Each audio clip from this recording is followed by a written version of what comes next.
¿Cómo andás? Buen día. Hola, muy buenos días. ¿Cómo están ustedes? Muy bien.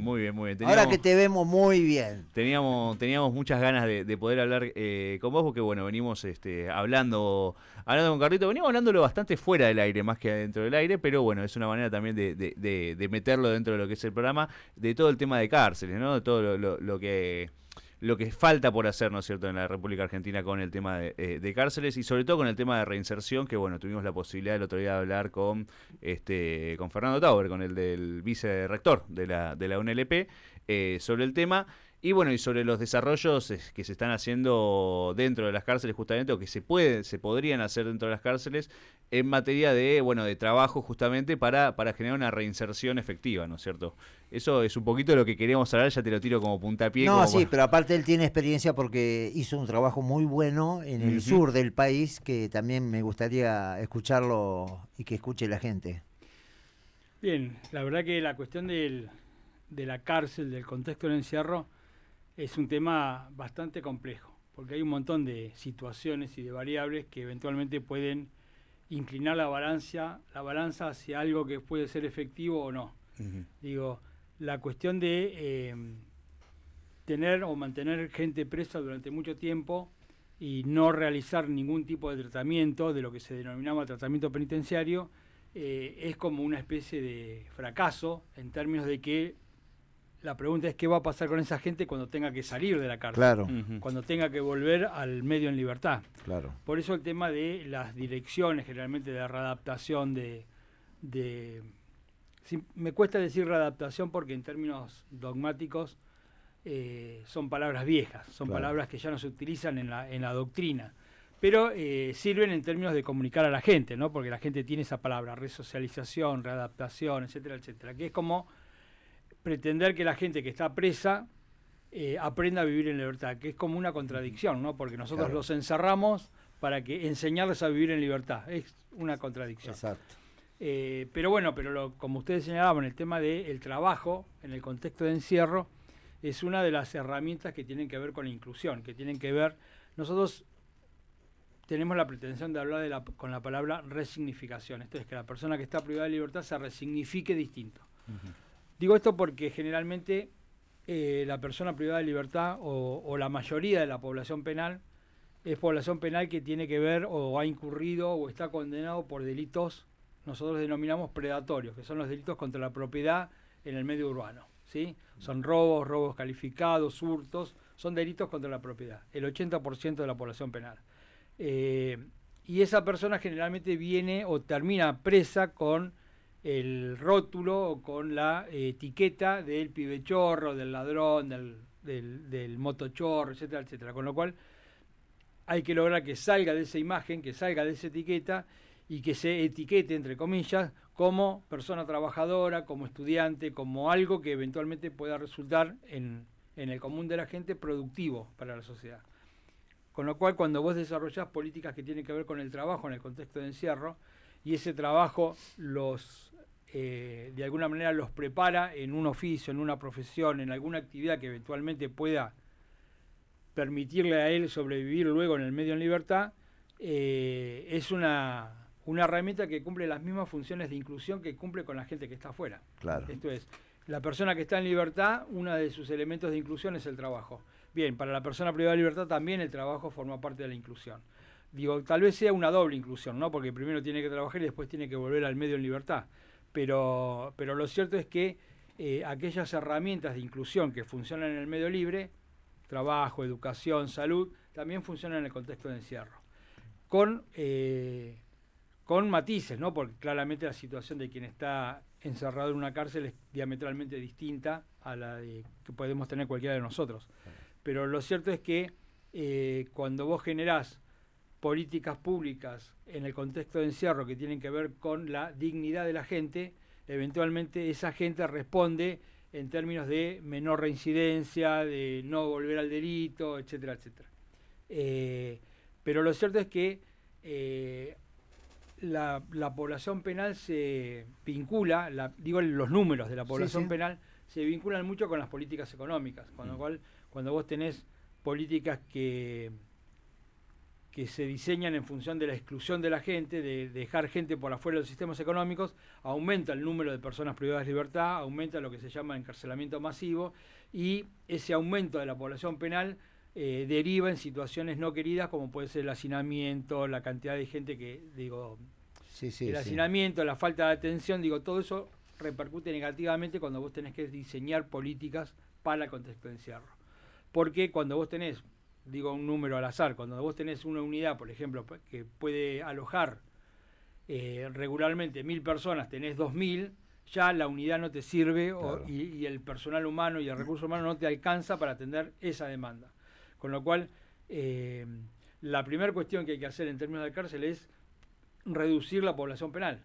Digo, y esta reducción de la población penal no se puede realizar si vos no tenés un tratamiento. Claro. Digo, el tratamiento penitenciario que tiene que ver o está adecuado a la ley de ejecución de la pena, dice que vos tenés un ingreso, que después eventualmente vas pasando por distintas etapas del tratamiento en función de la conducta, en función del estudio, en función del trabajo, que hacen que vos vas avanzando de esa primera restricción de libertad a situaciones de prelibertad. Llega un momento, claro, en que vos estás en fase de confianza, que podés tener salidas transitorias, que podés tener salidas laborales, que de alguna manera te prepara para el último tramo de la pena. Pero lo cierto es que cuando vos tenés tanta población penal, esos límites se empiezan a desdibujar y no resulta tan eficaz el trabajo que vos podás hacer en la cárcel. Con todo, igual creo que las realidades de los servicios penitenciarios han cambiado diametralmente desde hace mucho tiempo, ¿sí? Esto es, no es lo mismo el servicio penitenciario hoy que hace 10 años o que hace 15 años. Digo, hay otra lógica, hay otra visión, hay una concepción completamente distinta. Dentro de esa lógica, ¿vos creés que hay que modificar lo que nosotros recibimos ya prácticamente culturalmente, las mega estructuras carcelarias que vienen del siglo XVIII a reflejo de Estados Unidos, donde albergaban 2.000, 3.000 reclusos? ¿No sería más interesante tener espacios más reducidos donde haya menos cantidad de reclusos y que cumplan una función laboral en la cual pueda estar preparado? Yo me acuerdo acá en la cárcel de Varela, hicieron 4 pabellones y no tenían ni siquiera un pabellón de estudio. O sea que eran pabellones de encierro. Eso indicaba que había 0 probabilidad de ejercer sobre los privados de libertad ningún tipo de tratamiento. Sí, yo coincido con eso, porque no soy especialista en la arquitectura penitenciaria, pero la arquitectura penitenciaria hoy pasa por unidades de poca gente, claro, y que son horizontales, o sea, no las construcciones verticales al estilo Caseros, Olmos, o al estilo incluso de Voto claro, en Capital, o Olmos, ¿no? Que son torres verticales con pabellones en lugares muy altos donde es muy difícil llegar, y que no tienen el diseño previsto para lo que se entiende hoy que debe ser una cárcel. Claro.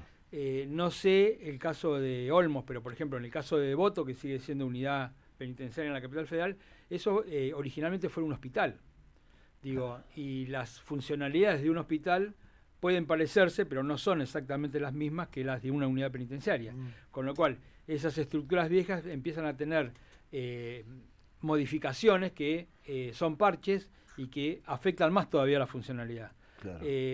Las unidades modernas son unidades horizontales, o sea, de una planta solamente o planta baja, y la tendencia es a ir a números reducidos de gente, o sea, 300 como un número máximo. Sí. ¿Sí? En algunos casos hay 500, depende de la cantidad, del lugar, etcétera, etcétera, pero se supone que el tratamiento penitenciario se puede abarcar cuando vos tenés poca gente o números reducidos, ¿sí? Cuando tenés 3.000 detenidos, 5.000 detenidos, es como muy difícil. Claro.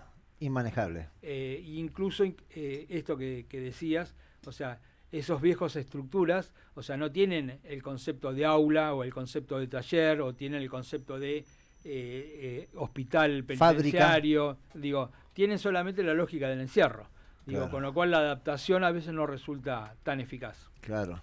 Contanos un poco cuando tuviste una experiencia relacionada a los privados de libertad, que creo haberla escuchado algo relacionado al fileteo de pescado en el sur. Sí, eso fue un proyecto, Mm, que era el proyecto Barco de Pesca. sí, Era en Unión, en Rawson. Ahí históricamente, en la época de Perón, había un barco de pesca, que incluso, si no recuerdo mal, la historia dice que el mástil de la Plaza Unión, de la Playa Unión, es el mástil del barco. del barco. ¿No? Hay fotos de un barco chiquitito dedicado a la pesca. Bien, y entonces te cuento el origen, Sí, porque en esto que yo te decía de resignificar, nosotros teníamos una experiencia que era, había en Marcos Paz, en la cárcel de Marcos Paz, unos detenidos que hacían juegos didácticos, que son los juegos con los cuales las salitas de jardín de infantes de los primeros Claro. años se utilizan con los chicos para las primeras enseñanzas. No te sabría decir hoy lo que salía un juego didáctico, pero supongamos arbitrariamente que ese juego didáctico hoy saldría 10.000 pesos. El juego didáctico hecho por los detenidos salía 2.000. O sea, había una diferencia muy, muy grande. Y en la lógica que venía del servicio penitenciario, ellos iban a su taller de carpintería y en el taller de carpintería hacían juegos didácticos, nada más. sí. ¿No? Y después alguien del servicio se encargaba de venderlos, entregarlos, de distribuirlos, etcétera, etcétera. Bueno, nosotros de ese taller pretendimos hacer como una política y armar talleres de juego didáctico para suministrarle a los colegios, a las jardines de infantes, a los colegios primarios, a los que tuvieran que ver con la enseñanza de la primera infancia. Y fue un éxito total porque nosotros distribuimos juegos didácticos en todo el conurbano y el tema era, los colegios pagaban el material nada más, que era ínfimo. Claro. Y nosotros, a través del pago del trabajo en el taller de carpintería, le pagábamos a los carpinteros, que dejaban de ser presos. O sea, Sí, y entonces teníamos todo un trabajo con la comunidad educativa, que era que los mismos presos fueran a los colegios a entregarle los juegos a los chicos, y cuando vos estabas en la actividad en el colegio, el preso no era más el preso, era el carpintero. Que llevaba los juguetes que los chicos necesitaban para poder aprender. Claro. Y entonces los chicos le agradecían, los chicos, las maestras, digo, la comunidad educativa, le agradecía de una manera tal que el tipo se resignificaba, se sacaba ese ropaje de ladrón, de preso, de claro. preso, y se ponía la ropa de algo que era útil para la comunidad, que él lo veía directamente porque veía los actos. Sí, la aceptación social, claro, sobre su persona. Y que eventualmente lo que él estaba haciendo en esa carpintería eventualmente podía ser útil y podía servirle cuando él saliera. Bien, con esa lógica de generar talleres que no se terminaran en el límite del taller de la carpintería, Claro. sino de vincular el espacio del contexto de encierro con la comunidad educativa, etcétera, etcétera, se nos ocurrió, por esa historia que te contaba del barco de pesca en el sur, generar un taller de trabajo que tuviera que ver, que vinculara a la comunidad. ¿Sí? Digo, el contexto de encierro con la comunidad.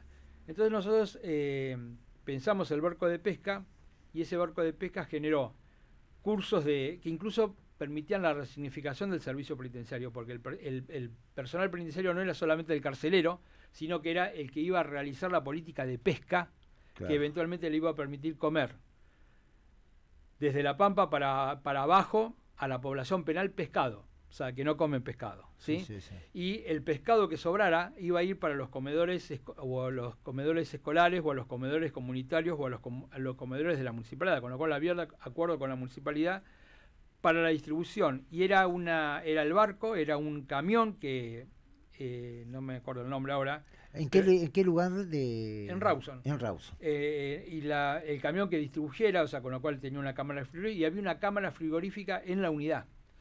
Y el tema era que los detenidos que ya estaban en la situación de confianza, que ya tenían salidas laborales, la idea era que fueran a trabajar, Claro. que en la planta trabajaran las familiares de los detenidos, ¿sí? Y que eventualmente se vinculara con todo lo que tenía que ver con el mercado del pescado en función de comedores escolares o de gente que no tenía la posibilidad de adquirir pescado.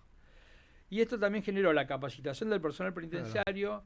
Y capacitó con el INTI, que era el Instituto Nacional de Tecnología Industrial, el tema de que pudiera haber en el sur, se pudieran recuperar en el sur oficios que habían sido perdidos. Por ejemplo, el que tejía redes. Claro. O sea, no hay gente que teja redes, o sí. ya ese trabajo artesanal de las redes es como que se había perdido. Bueno, Y hubo toda una movida para activar todo eso. Claro. Teníamos el barco pesquero, estaba en Rawson, lo iban a ver de todos lados porque era el barco pesquero que tenía mayor tecnología en la República Argentina. Mirá.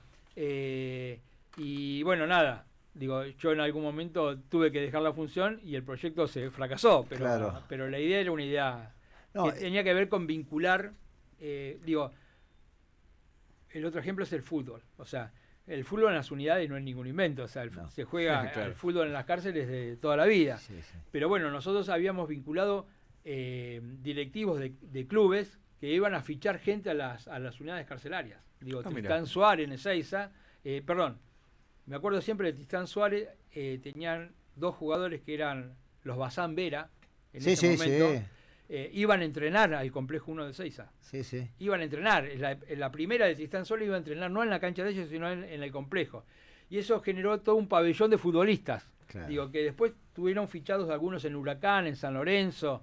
Digo, había chicos que venían jugando en las reservas, sí, o en las inferiores, y por alguna circunstancia de la vida habían caído presos, y bueno, de golpe mantuvieron una relación. Pero generar que los equipos de fútbol fueran, las primeras, Lanús, Boca, o sea, Sí. iban asiduamente, y eso para los chicos que estaban presos era otra motivación. Claro, ¿no? sí. Pero bueno, digo, nosotros tratábamos de darle una vuelta de rosca a lo que ya existía. Mira, vos sabés que yo tuve una experiencia como director de institutos penales de menores, de armar un proyecto, ¿no? Un programa que se llamaba El Deporte por Deportistas.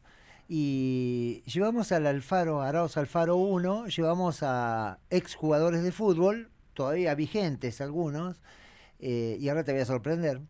Estaba el Pata Rodríguez, que jugó, íntimo amigo mío, que falleció pobre, uno de los jugadores de Estudiantes que jugó el Clásico 100, Gabriel Pierino Pedrazi, el gallego Pierino. Rolls, Rosselli, Huguito Luero y Hugo Gervasio, un jugadorazo, y también vino a trabajar con nosotros alguien que hoy está a cargo de la FIP, Carlos Castañeto. Ah, mira.